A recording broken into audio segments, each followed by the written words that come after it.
안녕하십니까. 법과 통하면 행복으로 통한다. 통독 법률의 놀자의 박지훈입니다. 오늘도 저와 함께 20번째 법 이야기를 전할 네 분 소개합니다.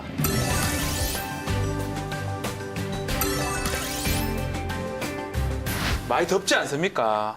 더워요. 너무 더워서 더워요. 저 사실은 이 스튜디오가 제일 좋아요. 시원합니다. 에어컨 네. 밖에보다 방송국이 좋다. 너무너무 더운데 사실 이 더울 때마다 걱정되는 게 이 또 음식 같은 게 좀 걱정스럽긴 하거든요, 사실은. 어때요? 많이 덥죠, 좀 요새? 임박을 변호사. 요새 너무 더워요. 네. 근데 저는 저만 더운 줄 알았거든요. 근데 아니더라고요. 아니도? 그 예, 말씀하세요. 기상관측일에 처음으로 4월부터 네. 30도가 넘었답니다. 진짜. 그러니까 이렇게 더울 수밖에 없어요. 경북에 뭐 영덕이나 대구 같은데 대구. 특보 뭐 이게 주의보까지 떨어졌더라고요. 너무너무 덥습니다. 저희 집은 벌써 에어컨 켰어요. 아, 벌써요? 진짜요? 애기 부자네. 애기 애기가 있어요. 있으니까. 네. 아이가 더워하니까 안 킬 수가 아이가 없더라고요. 덥다고 얘기해요? 땀이 나요. 아, 땀이 나요? 네. 양 기자님은 어때요? 아니, 저희는 선거 때문에 한참 바쁘고 이제 좀 기력을 충전해야겠다 마음을 먹고 있었는데 또 더위가 찾아오니까 기력 충전할 새도 없이 그렇죠. 지치네요. 이렇게 네. 더울수록 사실은 음식 같은 거 잘 먹어야 되거든요. 근데 음식이 상해질 수도 있고 이게 좀 문제가 되는데 맞아요. 그렇죠. 요새는 음식 뭐 해가지고 상온에 잠깐 놔둔다. 그러면 바로 상하고. 맞아요. 특히 차에 저는 막 이것저것 놔두는데 음식 같은 거 놔주잖아요. 난리 나요, 난리.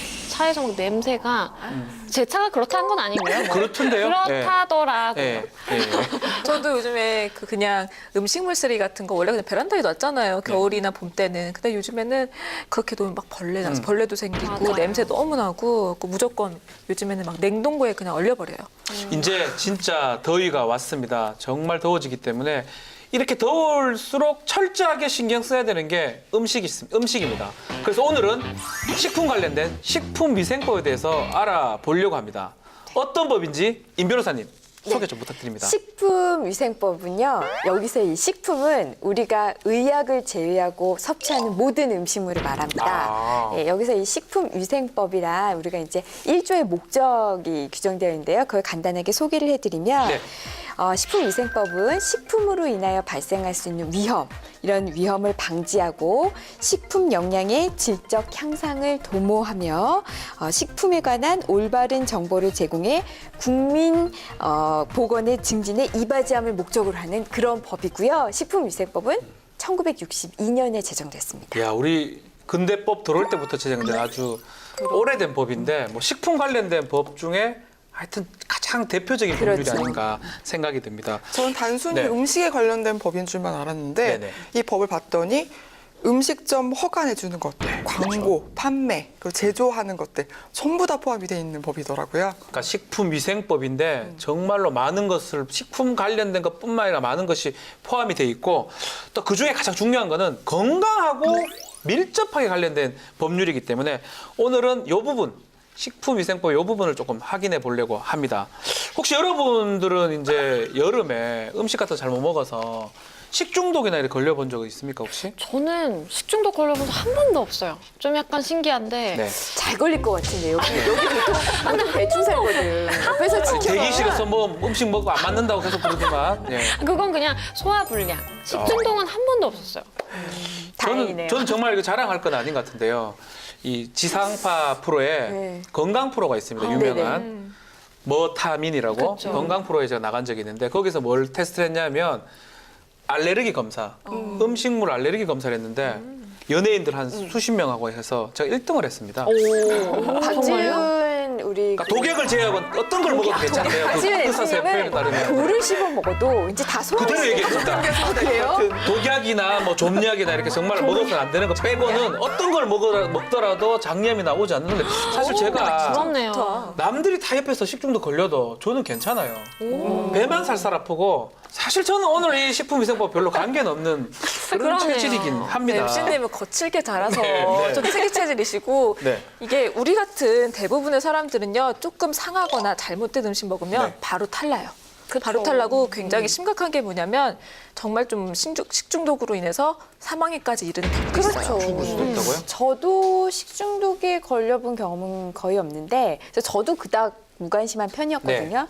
근데 이제 또 연약한 아기가 태어나니까 신경이 쓰여요. 특히 가끔 그 이제 아기가 이제 좀 더 자라면 어린이집 유치원 네. 이렇게 학교 가게 되잖아요. 그럼 그런 데서는 집단으로 이렇게 먹잖아요. 그렇죠. 집단 급식을 하니까. 그러면 거기에 만약에 식중독이 하나 걸린다. 그럼 꼭 단체로 걸려요. 그렇죠. 그러니까 가끔 뉴스에서 이런 뭐 급식소에서 집단으로 식중독 걸렸다 이런 얘기 나오면 남일 같지 않고 아유 관리를 어떻게 했길래 아이들이 이렇게 아프게 하면서 좀 화도 내고 그래요.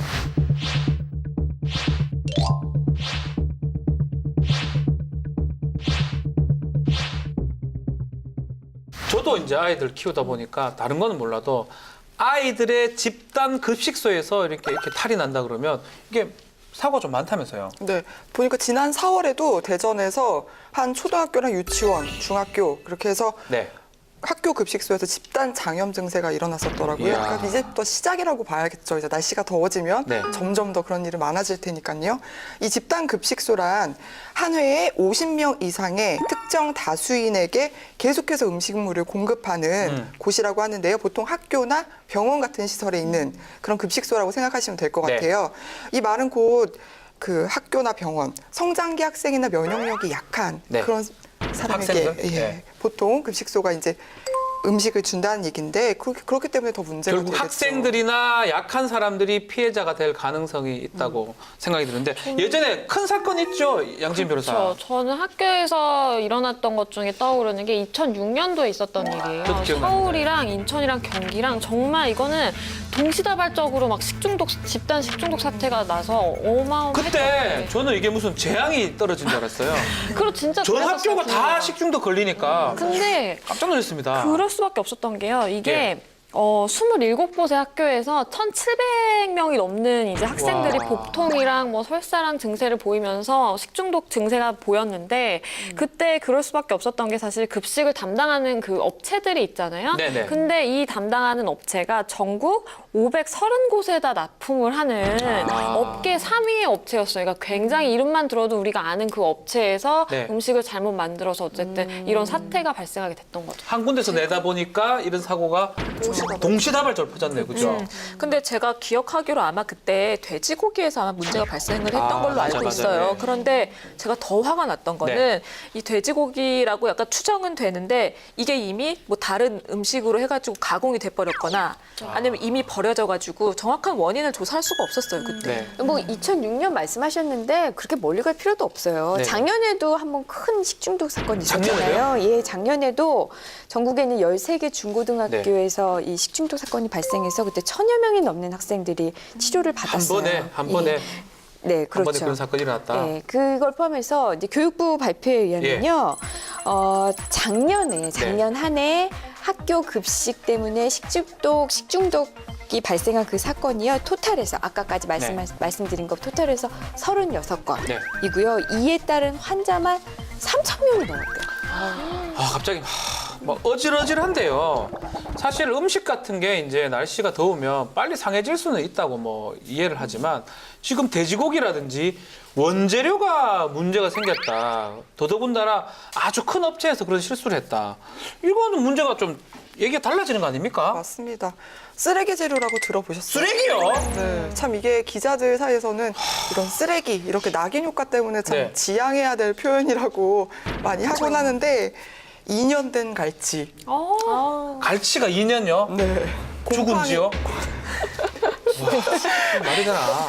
곰팡이 핀 감자, 네. 썩은 달걀 이런 식의 사례가 많으니까 이렇게 이름을 붙일 수밖에 없는 상황인 거죠. 네, 못 먹는 거네 이거는. 이런 작년에 이런 불량식품을 전국의 초중고교 단체급식소 7,200곳에서 7,200곳에 네. 납품한 업체가 170억의 부당이익을 생겨서 경찰에 적발되기도 했습니다. 갈치가 몇 년 사는지 잘 모르겠지만 네. 2년 사는지 제가 정확하게 모르겠는데 지금 말하는 건 죽은 지 2년 후까지 보관하고 있다는 거잖아요. 그렇죠. 그죠? 냉동생 상태로 2년을 보관했다는 거겠죠. 네, 양지인 변호사님도 어릴 때 조금 힘들었다면서요? 힘들었죠. 네. 제가 고등학교 때 비슷한 일이 있었어요. 네. 그러니까 저는 급식은 아니었고 저희가 이제 업체가 도시락 업체가 몇 개가 있는데 그 중에 신청을 해서 이제 먹는 거였거든요. 네네네. 근데 그 도시락 업체가 저는 사실 지금 먹으라 그러면 절대 못 먹을 것 같아요. 저희 막 먹다가 쇠수세미가 나온 거를 막 발견을 했는데 그때 당시에는 사실 고등학생이었는데 되게 나름 순진해가지고 애들끼리 야 수세미가 나왔어 이러고서도 그냥 마저 먹던 걸 먹고 약간 소리가 그런 있거든요. 거 있었거든요. 그리고 수세미가 나왔대. 야, 다른 거 먹자. 다른 도시락 업체에 가면 이제 먹다가 네. 막 종이가 나오고 야, 여긴 종이가 나왔어. 또 딴 데로 가고. 약간 이렇게 좀 그 심각성에 대해서 잘 몰랐었던 것 같아요. 그런데도 식중독을 한 번도 안 걸리셨대요. 그럼 뭐 수세미도 먹었는데. 수세미도 먹었는데 괜찮았어요? 수세미도 먹었는데 달라요. 잘 살고 있습니다. 대기실에서 음식 같은 거 잘 안 맞는다고 계속 얘기를 하던데. 아니 그러게 왜 그래. 나이가 편식을 좀 먹으면서 하는 거. 변했나 봐요. 아, 네. 이게 중요한 게 내 자식이 먹는다 그러면 상당히 걱정스러운 일이긴 한데요.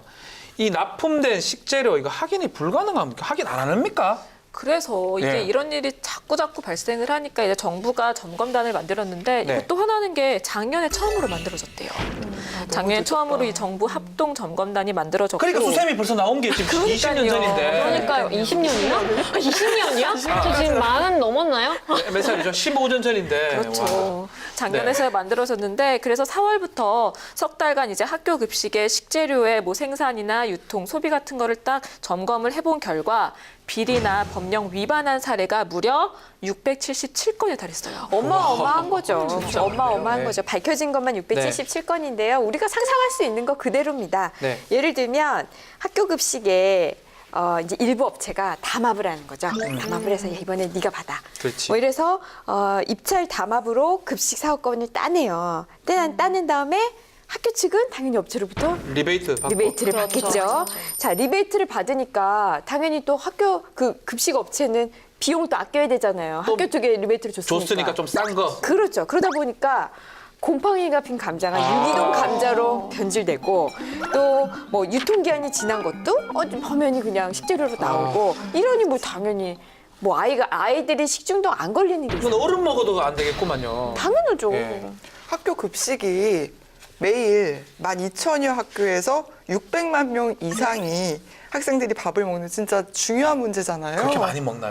그렇더라고요. 아, 예. 12,000개 학교. 예, 예. 그 어떤 음식보다 바르고 정직하게 만들어서 학생들한테 공급을 해야지. 저 이런 얘기 들으면 진짜 내 새끼 어떻게 학교 보내나 싶어요. 학교 보내지 마세요. 진짜. 하지 말까요? 진짜 밥도 예전에 우리 도시락을 먹기는 저희 그렇죠. 학교 다닐 때는 지금은 계속 급식을 하기 때문에 정말 엄마의 정성으로 엄마의 정성 필요 없으니까 수세미나 이런 거만 좀 안 넣었으면 좋겠어요 진짜로. 우리 네.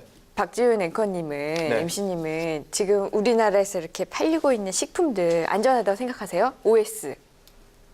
안전하지 않다? 그쵸. 네. 우리나라 사람의 한 16%만 그 식품 좀 안전하지 않아? 이렇게 생각하고 네. 나머지는 안전하지 않다고 생각해요. 근데 그렇죠. 이게 선진국과 비교하면 어마어마하게 차이가 나요. 일본은 한 53%는 식품 안전합니다. 최소한 2명 중에 1명은 그렇게 생각하고요. 영국도 65%가 자기네 자국에서 판매하고 있는 식품들이 안전하다고 생각한대요. 미국은 무려 81%가 식품이 미국. 안전하다고 와. 생각한대요. 근데 뭐 우리는 달랑 16%가 안전하다고 생각하는 거죠. 우리 중국은 조금 나은 것 같긴 해요. 중국은 뭐 달걀도 만들어내고 계란 만들어내고 뭐 다 있는 걸 막 만들어내기 때문에.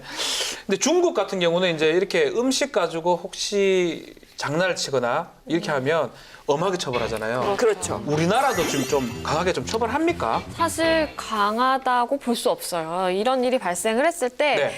급식이 어떤 감염 원인균이 원인이 돼서 발생을 한 거다. 급식 그 식중독 사태가 그게 명확하게 밝혀지면 교육 당국이 이제 납품업체랑 계약을 이제 해지할 수가 있대요. 네. 근데 사실은 그 원인균이 나오지 않거나 아니면 추적을 해서 가려고 하더라도 그게 쉽지 않은 경우가 사실 대부분이거든요. 근데 그렇게 되면 그냥 관리자인 학교장과 그리고 담당자인 영양사에게 그냥 경고만 하고 끝나는 거니까 사실 굉장히 솜방망이 처벌이다라고 볼 수도 있어요. 감염원이 확실하지 않기 때문에 주의나 경고밖에 안 준다. 이것도 문제 같은데요. 네, 그러니까 실제로 지난해 3월에 경북 청송의 한 초등학교에서 초등학생 6명이 식중독 증상이 나타났어요. 그리고 원인균도 밝혀졌는데 감염이 어떻게 됐는지 그 감염 원인이 정확치가 않은 거예요.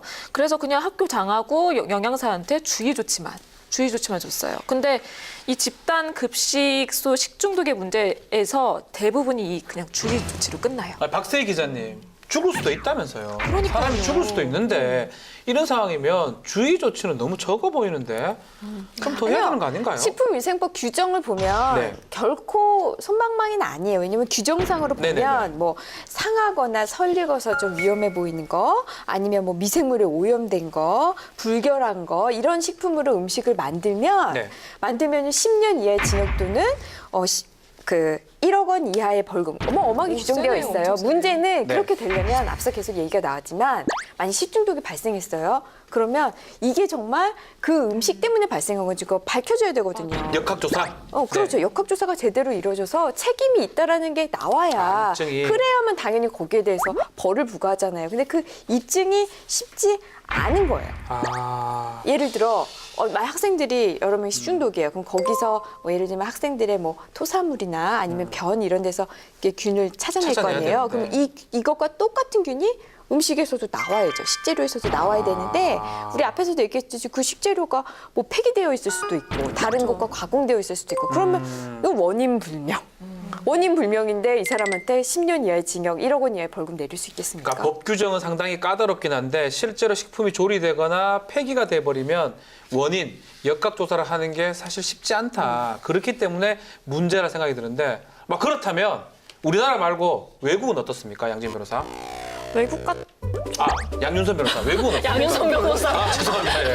양 기자님, 외국은 좀 어때요? 제 컨셉 마음에 네네네네, 드셨나 보다. 네네. 우리 옛날에 네네. 학교 다닐 때 보면은 교육청에서 누구 나온다고 하면은 난리 났잖아요. 그 전날. 청소했어요. 제가 법무관을 좀 오래 했었습니다. 우리 사단장님 무슨 아니면 뭐 군사령관님이 나오면 난리 납니다. 난리 나. 진짜 나무도 하나 심을 기세입니다. 다들.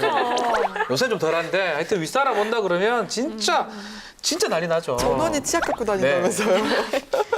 근데 미국은 이렇게 사전 준비를 할 수 없도록 암행어사처럼 교장도 모르게 위생 검사를 한대요. 네. 그러니까 언제 어디서 올지 모르니까 항상 깨끗하게 위생적으로 관리가 되겠죠. 미국 참 좋은데 제가 양준희 변호사가 외국 자주 가죠. 특히 프랑스 음식을 되게 좋아하잖아요. 아, 그럼요. 프랑스 같은 경우에는요. 사실 단체 급식 식중독 사고가 발생을 했다. 뭐 이런 뉴스를 사실 찾아보기가 힘들대요. 굉장히 부럽죠. 근데 그럴 수밖에 없는 이유가 이게 트라사빌리테라고 불리는 생산 이력제가 있기 때문이래요.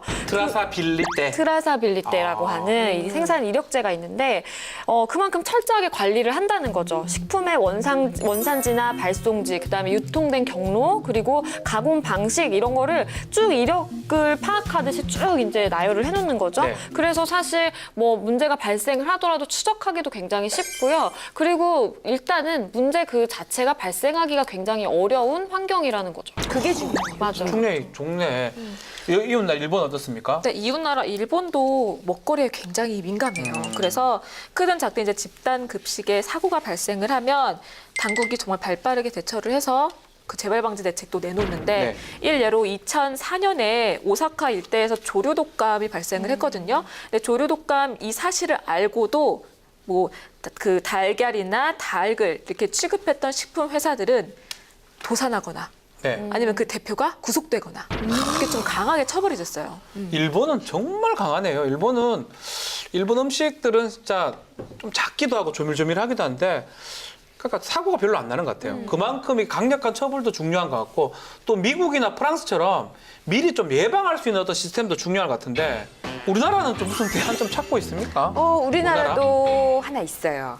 우리나라는 식중독 지수 알림판이라는 게 곳곳에 네. 설치되어 있는데요. 이게 뭐냐면 이 급식 시설의 온도와 습도에 따라서 식중독 지수가 표시가 돼요. 그게 관심, 주의, 경고, 위험 단계로 표시가 되는데요. 그걸 보고 그 식중독 지수 알림판을 보고 조리사들이 거기에 따라서 좀 주의를 기울여서 음식을 마련을 한다고 합니다. 그런데 조리사들이 아무리 위생에 신경을 쓴들 원재료 자체가 아까도 얘기했지만 뭐 쓰레기 재료라든지 뭐 이렇게 그런 거라면 문제가 많잖아요. 그렇죠. 아무 소용이 없죠. 깨끗이 한들. 올해 초에 그 손문기 식약처장이 원 스트라이크 아웃제를 시행하겠다고 선언을 했는데요.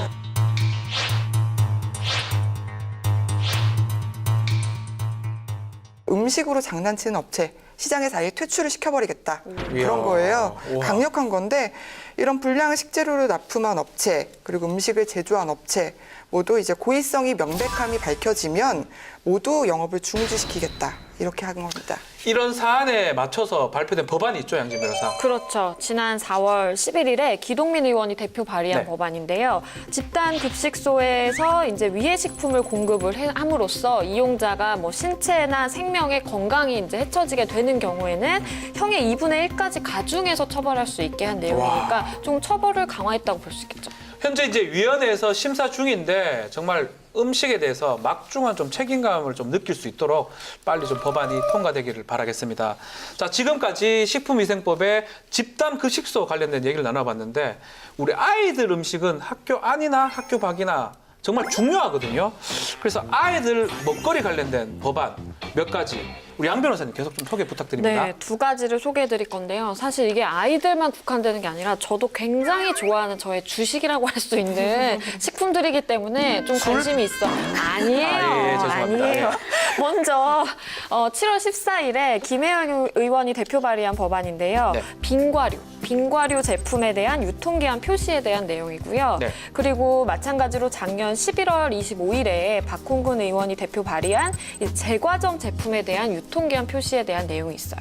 아니 아이스크림에 유통기한이 없었어요? 그러니까 저도 몰랐어요. 이게 늘 편의점이나 이렇게 가서 사 먹으면서. 근데 아이스크림은 얼어져 있잖아요. 근데요, 그래서 그게 필요하나? 전문가, 저같이 아이스크림을 이제 주식같이 먹는 이 전문가는요, 예. 딱 이제 아이스크림을 그 냉동고에서 딱 들잖아요? 그러면 이 비닐에서 만져지는 그 아이스크림의 그 촉감? 그래요? 그걸로 딱 언제 생산이 된 건지, 오래됐는지 신선한지 아닌지. 딱 감이 와요. 왜냐면 이게 눌러붙어 있다. 뭔가 그러면 한 번 이제 유통 과정에서 녹았던 거거든요. 아, 그걸 알 수 있습니까? 그럼요, 딱 알 수 있죠. 그래서 뜯어서 먹어보면 백발백중입니다. 이제 녹아서 한 번 다시 얼려진 제품. 저희는 상표 보고 수박인지 뭐 빨빨 꼬였는지 이렇게 보고 판단하는데 한번 그 만져보고 안다 이 그걸 말이네요. 만지면 딱 알 수 있죠. 그렇죠. 와. 이게 아이스크림에 유통기한이 없는 건 빙과류에 유통기한의 표시가 없었던 거는 이게 그냥 계속 냉동된 상태에 있으니까 냉동되면 안에서 무슨 균이 생기겠습니까? 예. 그 이유 때문에 특별히 유통기한을 만들어놓지 않는다는 걸로 저는 알고 있어요. 예. 근데 아까 양 변호사님 말씀하셨지만 저도 이렇게 아이스크림 가끔 고를 때 보면 이게 원래 모양이 좀 찌그러져 있는 게 있어요. 맞아요. 찌그러 있지만은 비빌 꼬인 아이스크림도 있어요. 비빌 꼬인 아이스크림도. 그래도 저는 아유 뭐 어쨌든 얼려 있는 거니까 아. 그냥 먹었었는데 제가 언젠가 뉴스에서 보니까 이게 한번 녹았다가 아. 다시 얼리면은 그 과정에서 굉장히 그 세균이 많이 번식한다고 대장균 같은 게? 하더라고요. 네. 이야, 섬세하시네. 저 정말 처음 들어본 좋아하는데 것 저도 같은데? 좀 되게 찝찝하네요. 네. 근데 제과 아까 그 제과점 네. 제품에 대한 유통기한 표시법도 있었잖아요. 네네네.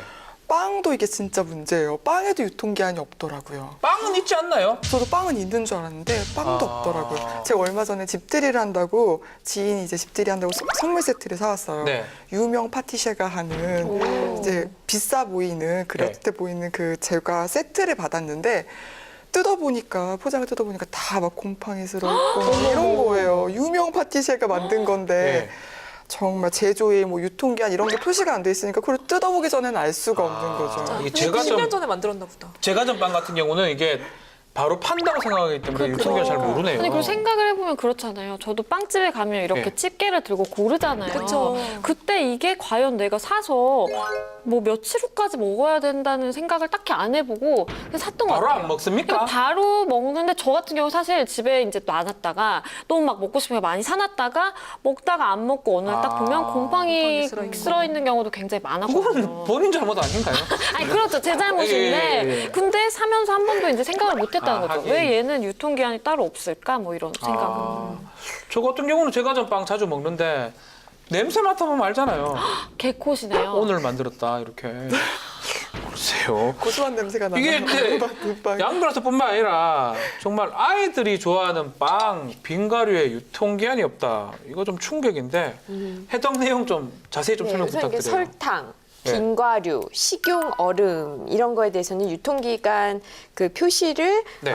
생략하고 있어요. 그런데 우리 앞서 쭉 얘기했지만 이 빙과류 같은 경우에는 이게 장기간 유통되는 과정에서 변질될 우려가 있기 때문에 그렇기 때문에 이제 이거 소비자들이 이걸로 인해서 또 괜히 또 병 걸리는 거 아니냐, 그럴 수 아픈 거 있겠네. 아니냐 하면서 그 소비자의 위생과 안전이 우려되고 있는 상황입니다. 아 근데 왜 유통기한을 표시하지 않는 건가? 왜 하지 않지? 그러니까 아까 쓰면 안 되나 거기? 써야죠. 거기 써야 되는데 네. 아까 임 변호사님이 하신 말 맞아요. 이게 빈과류의 경우에는 일단 제조나 공정 과정에서는 그 살균 과정을 거쳐요. 거치고 아. 나서 이제 유통하고 보관하는 그런 단계에서는 냉동을 시키기 때문에 영하 18도 이하기 때문에 여기서는 뭐 변질 위험 없다, 뭐 대장균 번식 위험 없다라고 판단을 해서 그렇게 네. 한 거죠. 근데 아까 말씀하신 대로 요즘처럼 더운 날 이제 뭐 트럭에서 트럭으로 옮기다 보면은 그 사이에서 맞아요. 녹을 수도 있는 거고요. 그 사이에서 그리고 또 판매처에서 이게 유통기한이 없다 보니까 그냥 몇 년간 솔직히 몇 년간 그렇게 있을 수도 있는 거예요. 제과 제품도 뭐 네. 다를 바가 없는데요. 우선 공장에서 만들어져 가지고 완제품으로 파는 거, 우리가 슈퍼마켓이나 네네. 편의점 같은 데 보면 파는 그 빵들은 그쵸, 빵들. 보면 네. 유통기한 표시돼 있어요. 써져 있죠. 네, 예. 근데 현행법상 매장에서 직접 만드는 빵. 그런 빵에는 표기를 하지 않아도 됩니다. 저는 좀 가끔 특이하네. 빵집에서 네. 이제 보통 문 닫을 때쯤 되면은 막 20% 세일한다고 떠리로 막 이렇게 맞아. 묶어서 파시잖아요. 자주 사 먹습니다. 저도 진짜 자주 사 네. 먹었거든요. 싸게 사는 것 같고 찝찝하네요.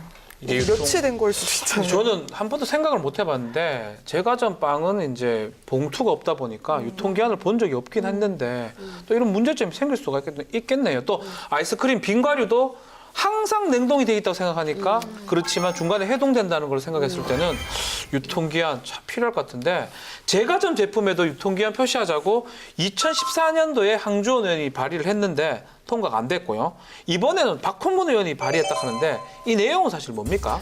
제과점에서 제조하는 제품, 아까 유통기한 표시 안 해도 된다 했잖아요. 하지만 유통기한 표시하도록 하고 이를 위반할 경우에는 300만 원 이하의 과태료를 부과하자라는 내용입니다. 유통기한 표시가 없더라도 양심적으로 판매하면 뭐 이건 문제가 없는데 결국 유통기한 미표시에서 큰 피해가 발생하고 있는데 어떤 피해가 일어나는지 전문가와 얘기를 좀 나눠보겠습니다. 녹색소비자연대 이경미 부장님 전화 연결돼 있는데요. 안녕하십니까 부장님? 네, 안녕하세요. 네, 지금까지 그 제과점에서 만든 제품이나 시중에 판매 중인 빙과류에 유통기한이 없다고 그러는데 이게 맞습니까? 네, 그렇습니다. 일단 빙과류와 아이스크림을 구분해야 하는데요. 네. 빙과류는 식품위생법에 속하지만 아이스크림은 축산물 가공품으로 축산물위생관리법에 적용을 받습니다. 아, 네, 그 식약처 소관으로 이제 축산물 쪽에 오게 될 예정이나 현재는 유통기한 표시 규정에 차이가 있습니다. 네. 식품위생법에서는 이제 자연 상태의 뭐 농수산물이라든지 설탕, 뭐 식용유와 함께 빙과류는 유통기한을 표시하지 않아도 되는 제품으로 분류되어 있기 때문에 유통기한을 표시하지 않는 것입니다. 아이스크림 같은 경우에는 축산물 가공 기준 및 성분 고지에 따르면은 제품명이나 제조 연일, 유통기한 등을 표시해야 하지만 영하 18도에서 유통된다는 이유로 유통기한은 생략할 수가 있습니다. 물론 18도 이하의 냉동 상태에서 운송 저장되기 때문에 괜찮다고는 하지만 여기에도 리스크가 있습니다. 온도 조절을 제대로 못했을 경우 품질에 문제가 발생할 수 있어 소비자가 피해를 볼 수도 있는 거죠. 아, 그러면 이런 유통기한 미표시에 인해서 피해를 입은 사람들이 좀 많을 것 같긴 한데요. 네, 최근 5년간 아이스크림을 포함 빙과류나 제과점에서 만든 제품의 유통기한 문제로 접수된 건은 142건으로 올해만 벌써 10건이 접수됐습니다. 일례로 얼마 전에 아이스크림을 구매한 소비자가 제품을 먹고 복통을 느껴가지고 유통기한을 확인했지만 표시되어 있지 않고 제조일자만 2015년도로 적혀 있었다고 합니다. 그런데도 현행법상 문제가 없기 때문에 이 소비자는 아무런 해결책이 없이 찝찝한 마음에 제품을 버려야 했습니다. 설령 이것을 먹고 식중독에 걸렸다 해도 증명하는 것은 한계가 있기 때문에 실질적으로는 소비자가 보상받을 권리가 없다고 봐야죠. 만약에 이 법안이 통과되면 기대할 수 있는 효과가 있겠습니까? 네, 유통기한 표시 의무가 되면 품질에 문제가 발생한 식품 때문에 식중독에 걸릴 위험도 줄어들 것이고 소비자 역시 제품을 믿고 구매할 수 있을 것입니다. 하지만 이렇게 될 경우 자칫 우려되는 점이 있습니다. 유통기한을 표시하게 되면 제때 팔리지 않은 상품은 반품 처리가 될 것이고 그렇게 된다면 기업 입장에서는 그 부담을 소비자 가격으로 전가할 수 있는 거죠. 따라서 제품의 금액이 높아질 수 있다는 우려점이 있습니다. 이러한 점들을 모두 고려하여 법이 제정되기를 바랍니다. 아, 지금 얘기 들어보니까 유통기한 꼭 표시가 필요하긴 한데 소비자 위해서는 꼭 필요한데 그 대가 자체가 소비자가 또 부담하는 또 그런 또 문제가 생길 수 있기 때문에 꼼꼼한 법 제정이 필요하다는 말씀 감사합니다. 오늘 말씀 감사드리겠습니다. 네, 감사합니다. 오늘 식품 위생에 대해서 자세한 얘기 나누고 있는데 우리 집의 주부도 한 분 계시는데 그렇게 제가 봐서 만족스럽진 않은데 여러분 철저히 좀 지키고 있습니까? 한 분씩 좀 청문회 과정을 좀. 나름대로 저는 그래도 일단 주부 생활을 한 지 연차가 얼마 되지 않았기 때문에 아직 굉장히 이제 열정 넘치는 상황이에요. 네. 그래서 이제 장도 보는 것도 이제 재밌고 네. 일단 사드리는 거 재밌거든요. 네. 그래서 이제 사는데 자주 가는 편이라서 그때그때 필요한 것만 딱 사다 놓고 그다음 빨리 먹어 치우고 그리고 왠지 이거 시들시들하다 좀 안 좋아 보인다 그러면 다 갈아서 먹어요. 그게 제가 지금 저 신혼이잖아요. 그렇죠. 명절을 몇 번 거치냐에 따라 달라져요. 명절 한 4번 정도, 네 사이클 정도 그래요? 돌고 그럼 나면 이제 냉장고에 이제 지지난해의 음식들이 들어있습니다. 고기들. 제가 양지민 네. 변호사님과 좀 친해서 드리는 말씀인데요. 네네. 제가 양 변호사님 댁에 한번 방문을 했었는데 깔끔합니까? 집이 모델하우스 같습니다. 그래서 깔끔합니다. 깔끔하고요. 집에서 생활하시는 거죠? 또 이 시부모님이 굉장히 또 이 깨어 계신 분들이에요. 그래서 그런 명절 때 그런 거 안 음식 드시구나. 많이 이런 거 안 합니다. 그럼요. 제가 사실 고백을 하면요. 네. 시어머니께서 다 해주세요. 그러니까 양 변호사는 음식을 제때제때 사고 시드는 음식들은 갈아서 먹는다. 갈아서 먹는다. 자, 조금 걱정스러운 분 한 분 있습니다. 양윤선 기자님, 주부로서 좀 위생 철저합니까? 아, 정말 드릴 말씀이 없습니다. 전 집에서 요리를 거의 안 하거든요. 그래 아, 죄송합니다. 죄송합니다. 요리할 필요 없습니다. 네, 예. 그러니까요. 예. 요새 뭐 다 시스템이 잘 돼 있어서 네. 밖에서 사 먹으면 그럼요. 되니까요. 네. 그렇기는 한데 요리는 잘 안 하는데 그래도 소독은 깔끔하게 그거 중요하죠. 라면 하나를 끓여 먹더라도 예. 깔끔하게 소독돼. 아, 왜 웃었습니까? 중요한 일인데. 이런. 그것도 안 하는 거 민망해서. 민망해서 그렇습니까? 그리고 뭐 물 같은 거 네. 이제 세균 번식 잘 할 수 있잖아요. 네. 그런 것들은 이제 저희 페트병에 이제 받아서 먹는데 그런 것들 잘 관리를 하는 편이죠. 저희 집에는 이제 물이 있으면 아이들 물이 있고요. 네. 제가 먹는 물이 있어요. 저는 아무거나 그냥 먹으면 되는데 아이들은 그 생수 이런 데 많이 먹더라고요. 그렇죠. 엄마가 이제 아이들은 좀 챙기더라고요. 임방글 변호사는 이제 아이 때문에 위생 같은 거 더 신경 쓰셔야 될 것 그렇죠. 같긴 한데요. 저희 5명 중에 아마 제가 가장 제일 위생적일 거라고 제가 감히 단언을 합니다. 있으니까요. 맞아요. 저는 이제 하루에 한 번씩 꼭 아이의 그 젖병을 삶아요. 젖병을 삶으면 네. 열탕 소독을 하면 뜨거운 물이 매일 이만큼씩 나와요. 이 뜨거운 물로 제가 뭘 할까요? 주방을 깨끗하게 소독합니다. 진짜요? 목욕한다 할 줄 알았어요. 지금. 네네. 주방을 깨끗하게 소독을 하고요. 네네. 뭐 항상 그 식재료, 항상 그 우와. 날짜 꼬박꼬박 따지고 또 이런 당근이나 시금치 이런 거는 미리 구입해서 오랫동안 보관하면 안에 그 질산 농도가 올라가서 아이에게도 좋지 않아요. 그래서 그런 건 사서 바로바로 먹고요. 그래서 유통기한 꼬박꼬박 살피고 제가 이 정도입니다. 시간이 없어서 여기까지만 이게 처녀 때는 안 그랬거든요. 네. 집에 아이가 있어야 되나 봐요. 처녀 때는 좀 옆에 있지만 그렇게 깨끗한 편은 아니에요. 많이 변한 것 같아요. 아이가 꼭 있어야 될 것 같아요. 박사희 주부님은 어떠세요? 저는 저희 어머니가 이 방송을 안 보셨으면 하는 바람으로 안 솔직하게 볼까요? 말씀드리면 아니 저는 솔직히 그 살림할 시간이 별로 네. 없어요. 그래서 바쁘죠. 핑계이긴 하지만 그래서 냉장고 문을 좀 열기가 두려워요. 냄새가 좀 나서. 저의 마음이 항상 그래요. 제가 그래서 냉장고에 있는 음식을 먹기가 부담스럽습니다. 네. 열었다가 못 볼 걸 볼 수도 있고 네, 볼 게 좀 있어요. 그리고 괜히 싫어질 수가 있어요. 모든 게. 세상 사는 게. 그래서 냉장고 문 여는 게 정말 무섭기도 하고. 그리고 제 아는 제 지인은 냉장고가 너무 더러워서 네. 청소했다가 한 달간 싸웠다고 그럽니다. 함부로 청소도 못해요. 청소했다가도 혼나요, 남자들은. 그렇죠. 사실 좀 문제입니다. 근데 깨끗한 엄마 밥이라 하면 문제가 없는데 제 같은 경우는 밖에서 식사를 많이 하거든요. 밖에서 먹는 경우는 어떻게 해야 되죠? 근데 저는 네. 사실 그 입구에 모범 음식점이라는 그런 이렇게 팻말이 있잖아요. 네네. 그럼 좀 뭔가 믿음이 가는 느낌이 사실은 있었어요. 모범 음식점. 뭔가라도 하나라도 잘하니까 저걸 받지 않았을까? 뭔가 위생도 당연히 뭔가 하나라도 더 관리를 하니까 저걸 받지 않았을까라는 생각이 사실 있었거든요. 근데 그렇지가 않더라고요. 아니, 모범 음식점도 있고 뭐 모범 이발소, 모범 이런 것도 있잖아요. 그렇죠. 예. 근데 이게 그렇게 모범 음식점이라고 네. 지정이 되더라도 사후 관리를 안 하면 말짱 소용이 없는 거예요. 근데 손님들은 그냥 그것만 보고 그렇죠. 아, 그래 믿고 가는 거죠. 실제로도 사후 관리가 제대로 이루어지지 않아서 그 식품위생법을 어기고 있는 모범 음식점이 굉장히 많은 걸로 아니 제가 조사가 됐대요. 보니까 2011년부터 2015년까지 모범 음식점을 조사해 보니까 이 음식점에서 식품위생법 위반이 2,162건이라고 그러네요.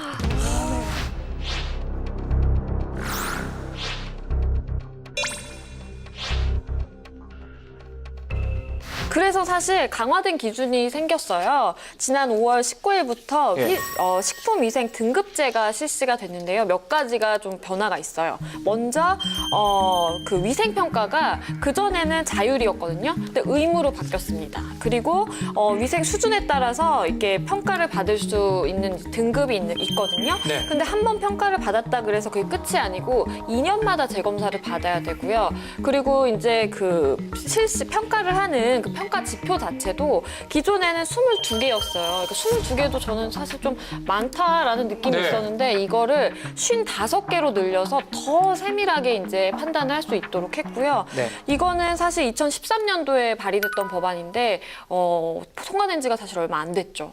지금 그럼 결국은 식품 적객업소 관련돼서 이제 식약청 처장이 이제 지명한 자인데 22개에서 55개 항목을 이제 한다는 거네요. 그래서 그게 잘 됐을 때만이 이제 모범업소가 될 수 있다.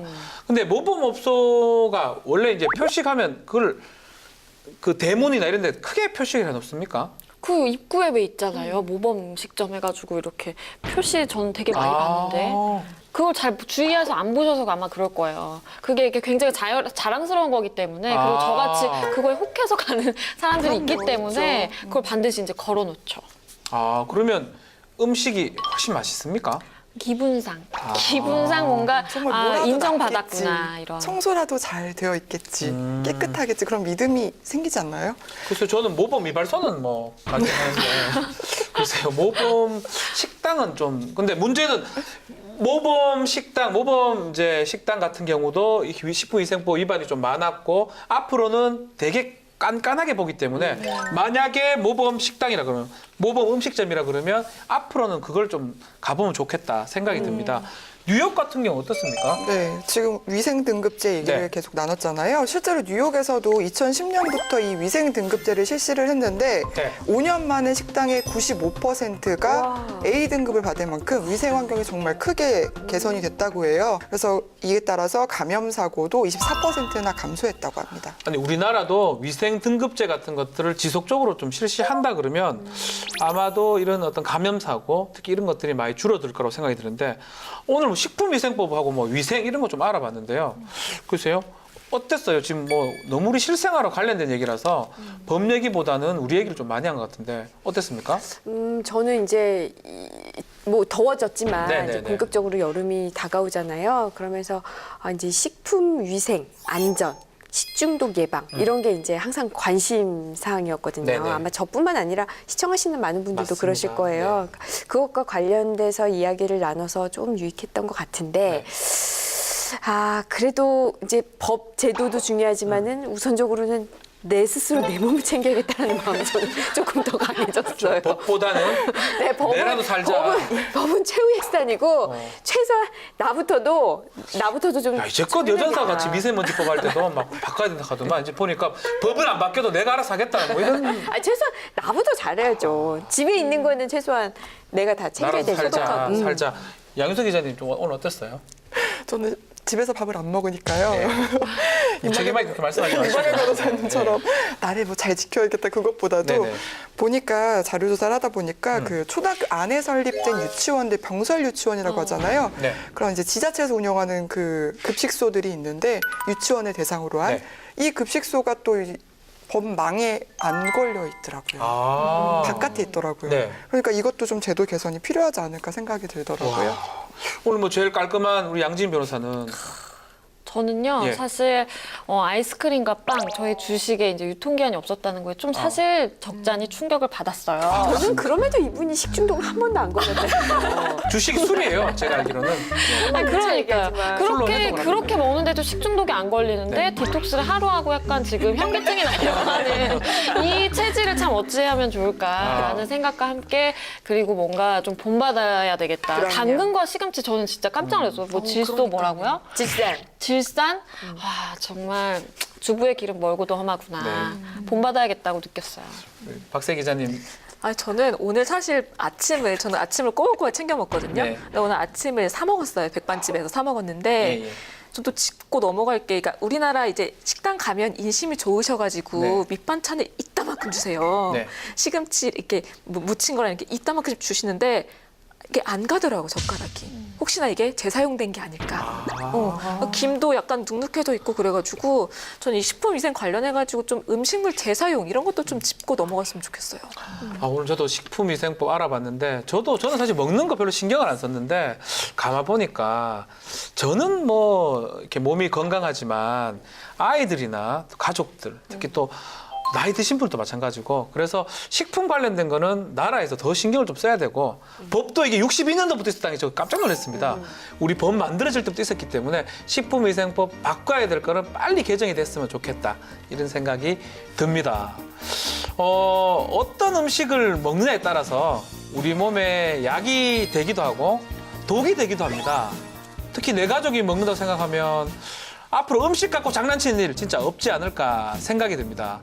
그러면 어떤 음식이든 누구나 안심하고 먹을 수 있기를 바라면서 다음에도 행복으로 통하는 법 이야기를 가지고 돌아오겠습니다. 감사합니다.